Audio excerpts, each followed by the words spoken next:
Et voilà, pour moi, c'est vraiment un défi. J'aime beaucoup, donc voilà. Vous allez remarquer, moi, je bouge beaucoup quand je parle, mais parce que voilà, je suis comme ça, hein, je ne peux pas rester, comme vous dites, statique, c'est ça, non? Bon, non, j'ai besoin de bouger. Donc, ce matin, vraiment, j'avais à cœur de partager sur la relation qui change tout.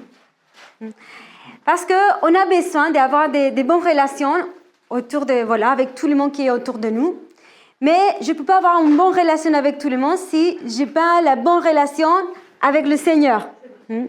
Donc vraiment, la relation la plus importante, j'aime bien parler aux ados, à la jeunesse, et dire notre relation qui va changer toute ma vie et toute la ville et tous les endroits où je peux être, c'est si je garde bien la relation en elle. Tu vois, comme ça. Voilà. Je dis, si ma relation avec le Seigneur, il est bien, ma relation avec les autres sera bien. Mais quand ma relation avec le Seigneur commence à être un peu floue, ma relation auprès des autres va être aussi pareil. Pourquoi?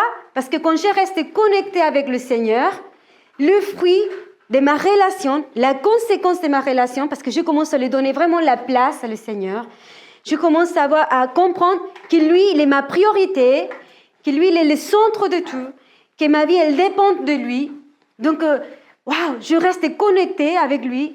Et après, c'est ce qu'on peut lire dans la Bible, dans Galates 5, qu'on dit, si je vis dans l'esprit, si je commence à donner la place au Seigneur dans mon cœur, le fruit de son esprit, il commence à se manifester. Donc, je vais avoir la joie, la paix, la maîtrise de soi.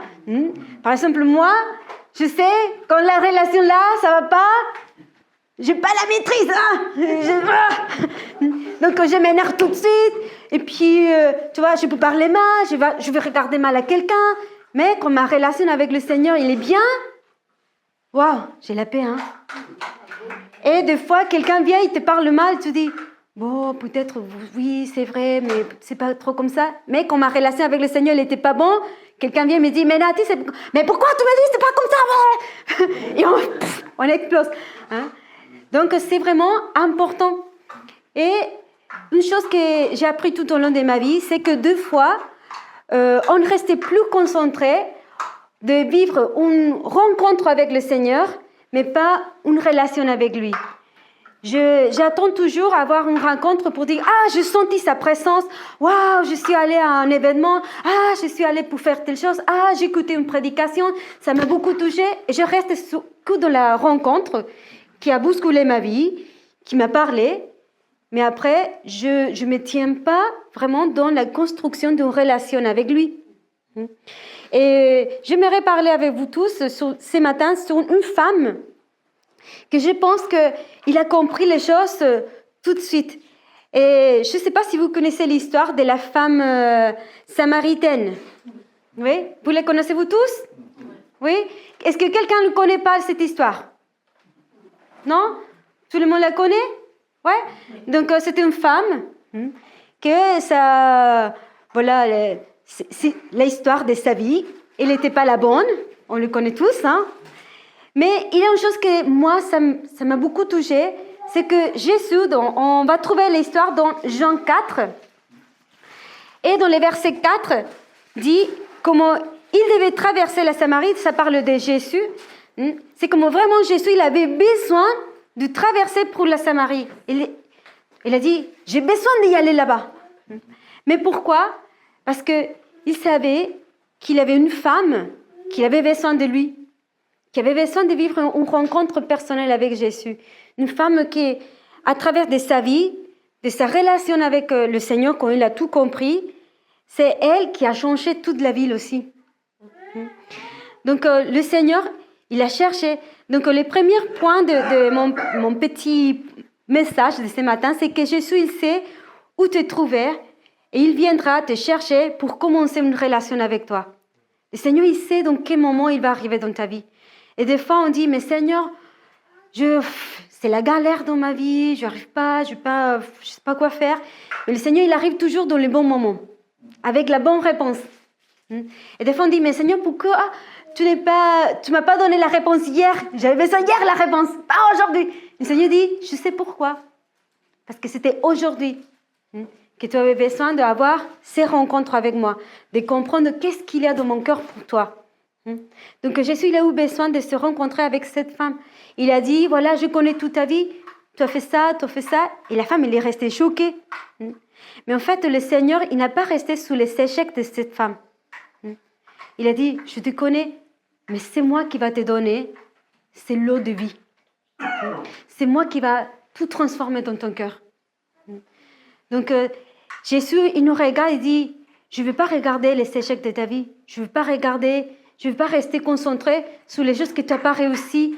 Je veux pas te regarder en disant, ah, mais cette semaine, tu n'as pas prié.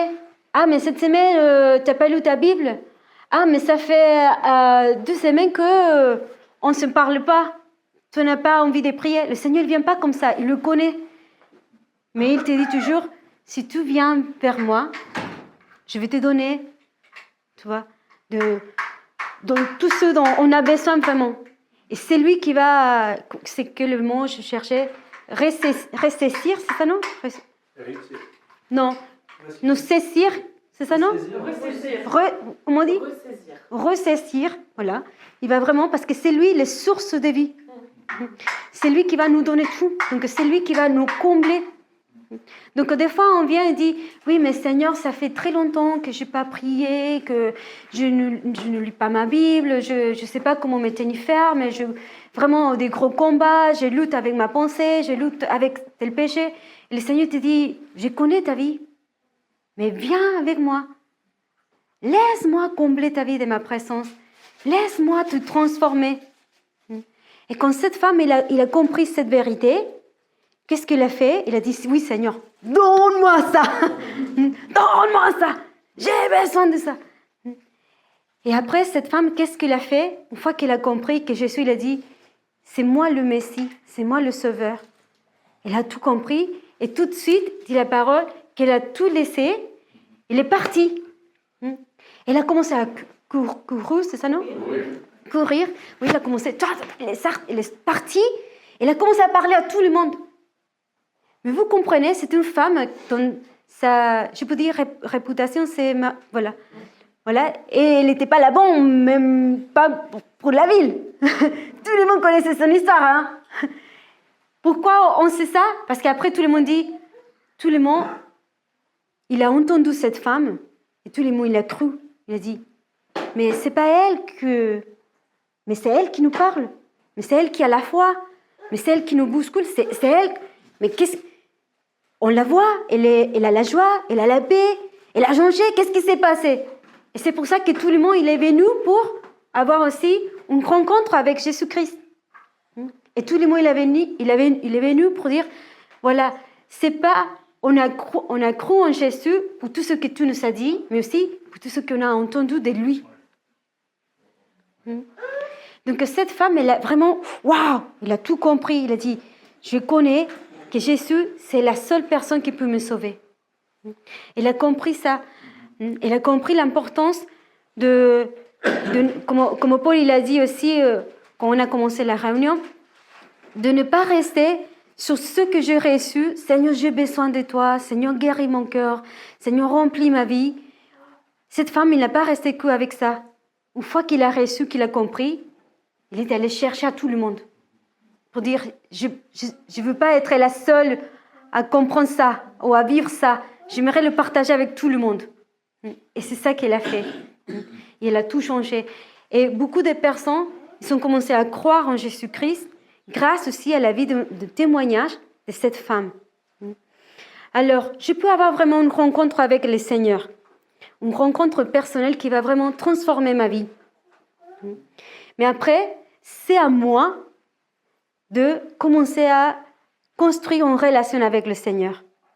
Parce que le Seigneur, il vient, il me cherche, il me dit, oui, j'aimerais voilà, je suis là. Je vais avoir une relation avec toi. Je vais transformer ta vie. Mais après, c'est à moi d'accepter ça. Après, c'est à moi de dire, oui, Seigneur, j'aimerais rester avec toi tous les jours de ma vie. Et des fois, je ne sais pas si la plupart d'entre nous, ça fait longtemps qu'on connaît le Seigneur, ou peut-être pas trop, mais on a appris toute la vie de dire, Seigneur, Seigneur, reste avec moi. Seigneur, viens dans ma vie. C'est comme si le Seigneur, c'est lui qui doit bouger pour avoir une relation avec nous. Mais en fait, le Seigneur, il est toujours là. Le Seigneur, il est omniprésent. Le Seigneur, il est vraiment tout. Il est le centre de toutes les choses. Donc, c'est pas lui qui... Oui, il va chercher la façon d'avoir une rencontre personnelle avec nous. Mais après, c'est à nous de continuer à dire, Seigneur, c'est moi qui veux rester à côté de toi. Parce que ça, c'est le plus important. Alors, comment je peux construire vraiment une relation avec lui? C'est trop simple. Les premières choses, c'est que personne, et ça j'aime beaucoup le dire, personne peut venir pour te dire comment tu vas construire une relation avec le Seigneur. On peut te donner des clés, mais je ne peux pas venir te dire, il faut que toi, tu pries pendant 1 heure tous les jours. Il faut que tu lises la parole 2 ou 3 chapitres par jour. Je peux te donner des idées, des clés pour t'aider à construire une relation avec le Seigneur. Mais après, chacun de nous, on va construire notre relation personnelle avec lui. Si des fois, j'ai réussi à lire la Bible qu'un chapitre, c'est super. Si j'ai pu lire qu'un verset, c'est super. Parce que le plus important, ce n'est pas combien de versets je veux lire, c'est qu'est-ce que je veux faire avec ce que j'ai lu. Est-ce que je veux le mettre en pratique? Est-ce que je veux laisser que la parole de Dieu vienne pour vraiment me transformer? Est-ce que je veux le mettre en pratique? Parce que si je commence à lire la Bible, mais je ne le mettrai pas en pratique, ça ne sert à rien. On est d'accord avec ça? Oui, ça ne sert à rien. Donc, j'ai besoin de lire la parole, mais de la mettre en pratique. Ça, c'est le plus important. C'est pour ça qu'on doit méditer dans la parole. On doit la manger dans notre esprit et de la mettre en pratique. Dans mon temps de louange, d'adoration, j'attends pas les dimanches. Je peux vivre même à la maison un temps de louange. J'entends une louange. Même si je roule dans la vélo, je fais des vélos, je peux louer le Seigneur. Quand je roule dans la voiture, je peux écouter une chanson. Et ça, c'est mon temps avec lui. C'est important, oui, la parole de Dieu dit, de fermer la porte de notre chambre et d'avoir notre intimité avec lui. Ça, c'est tellement important. Mais dans ma vie au quotidien, je peux continuer à avoir une relation avec lui. Moi, quand j'étais ado, je me rappelle, tout le monde me disait, oui, Nati, il faut fermer la porte de la chambre pour l'intimité. Et des fois, j'étais dans la rue et j'avais une pensée et je disais, il faut que j'arrive tout de suite à la maison pour fermer la porte de ma chambre pour parler avec Jésus. Tu vois? Et après, je me suis dit, mais en fait, c'est pas comme ça. Pourquoi je dois attendre à rentrer chez moi quand je peux parler avec le Seigneur, même si je marche? Donc, je marchais, j'avais, waouh, Seigneur. Et des fois, je disais, voilà, peut-être tout le monde va penser que je suis folle, c'est ça, non? Parce que je peux parler, oui, mais moi, Seigneur. Je dis, mais bon, c'est ma relation avec lui. Et plus je veux fortifier ma relation avec le Seigneur, ma relation auprès des autres, elle va vraiment changer.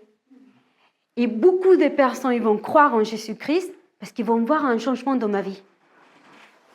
Ils vont croire pour comment il est mon comportement, quel est mon témoignage. Le Seigneur, il a dit qu'on doit témoigner, on doit partager la bonne nouvelle à tout le monde.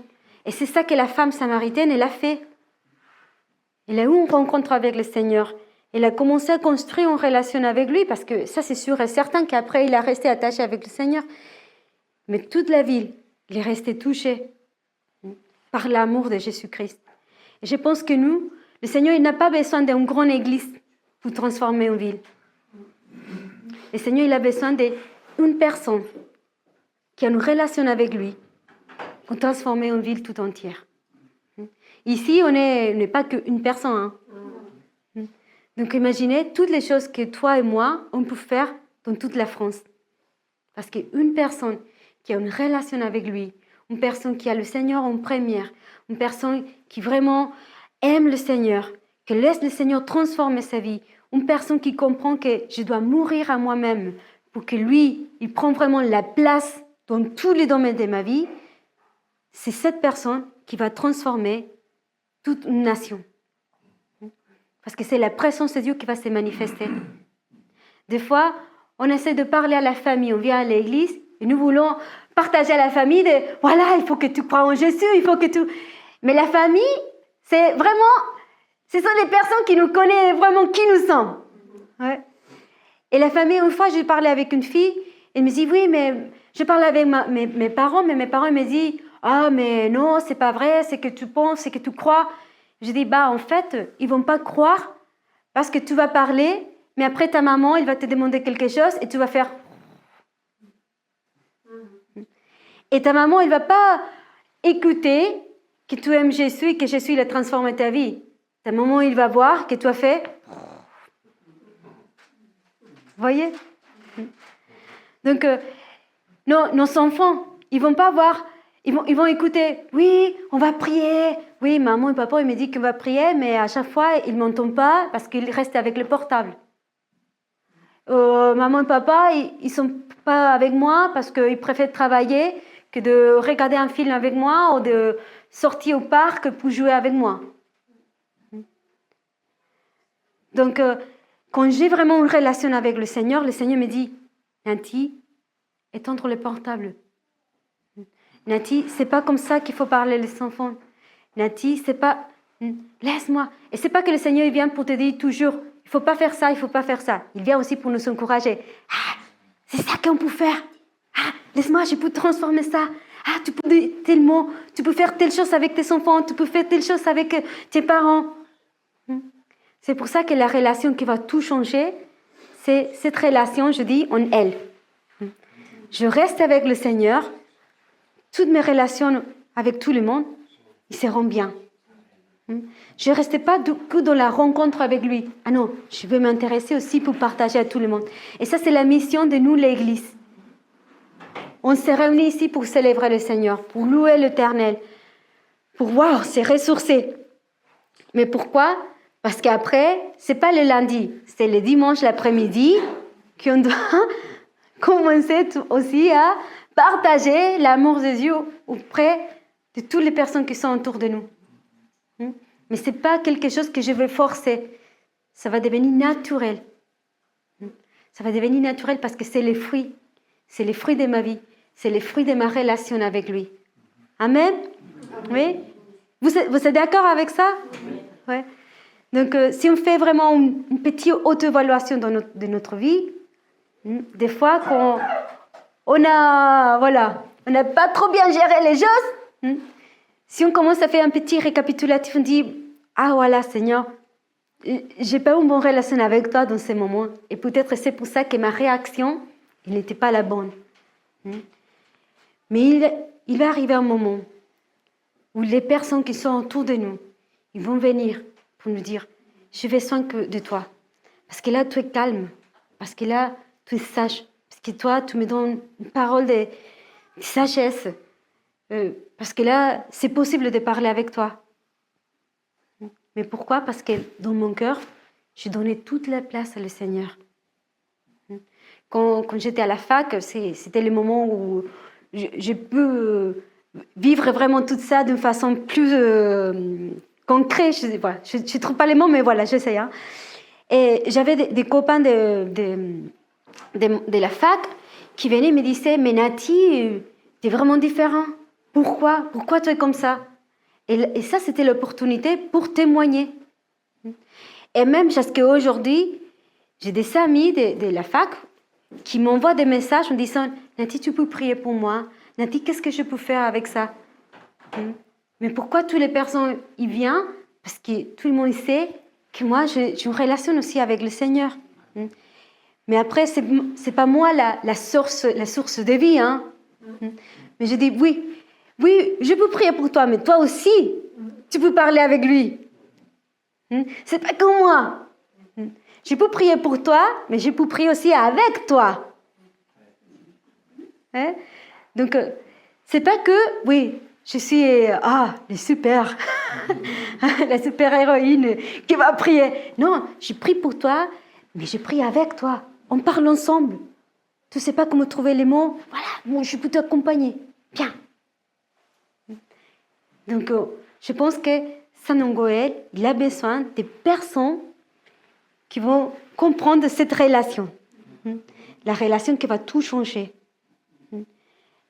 je reste avec le Seigneur pour toucher toutes les personnes qui sont autour de moi.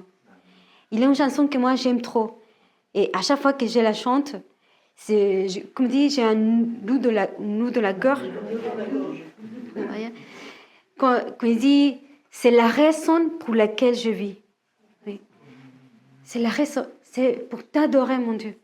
Et quand il dit, quand je contemple ta sainteté, oui. Quand je vois, quand je trouve la joie près de ton cœur, waouh, je t'adore. C'est la raison de ma vie. Et quand vraiment je comprends que c'est lui la raison de ma vie, ça se voit, mes frères, mes sœurs. Tout le monde va dire, waouh. Parce que c'est la présence de Dieu qui va jaillir de notre vie pour toucher tous les autres. Amen. Voilà, ça c'était ma pensée pour vous. C'est ça que j'avais à cœur de vous partager. De dire, voilà, qu'à partir d'aujourd'hui, nous tous ensemble, on va dire, Seigneur, je vais rester vraiment connecté avec toi et que ma vie, elle devienne vraiment un témoignage pour tout le monde et que tout le monde puisse vraiment voir, connaître et sentir ton amour. Même Jésus il a dit, comment tout le monde va savoir que vous êtes mes disciples? Parce que vous aimez les uns les autres. Parce qu'il a l'amour. Donc que l'amour de Jésus vienne pour combler notre vie, pour transformer toutes les personnes qui sont autour de nous. Parce que vous, mes amis, vous êtes dans une ville où il y a beaucoup de besoins. Il y a des familles qui sont détruites. Il y a des femmes qui vivent dans la dépression, dans la solitude, isolées. Il y a des hommes, des enfants, des ados, voilà. Toutes les personnes qui sont dans cette ville, ils sont vraiment détruits dans son cœur. Et peut-être beaucoup de ces personnes sont comme la femme samaritaine. Cette femme, elle est partie pour chercher de l'eau dans un temps où personne est allé pour chercher. Parce que peut-être elle avait la honte de dire, je ne peux pas aller dans le même moment que tout le monde. Parce que tout le monde, il me regarde mal. Il parle mal de moi. Parce que j'ai vraiment une réputation pas trop bien. Mais Jésus il a dit, j'ai besoin de rencontrer des personnes comme ça. Et c'est à nous d'être comme Jésus. De dire, Seigneur, j'ai trouvé la source de vie. Et je veux que toute son Goël trouve la source de vie aussi. Amen. Et que cette maison, et c'est vraiment une maison de restauration. Que même dans les vendredis, qu'il y a la banque alimentaire, quand vous êtes en train de donner un colis, l'amour de Dieu, il va se manifester. Je sais que ça se passe déjà, ça. Merci Seigneur. Mais que la présence de Dieu continue à se déverser, se manifester dans chacun de nous. Amen. Amen. Oui. Je vais demander à Juan si est-ce que tu peux prier pour nous? Et puis Paul, je te laisse aussi la suite. Et on va adorer le Seigneur pour renforcer cette relation. Que cette relation soit vraiment bien forte pour continuer à impacter tout le reste. Amen.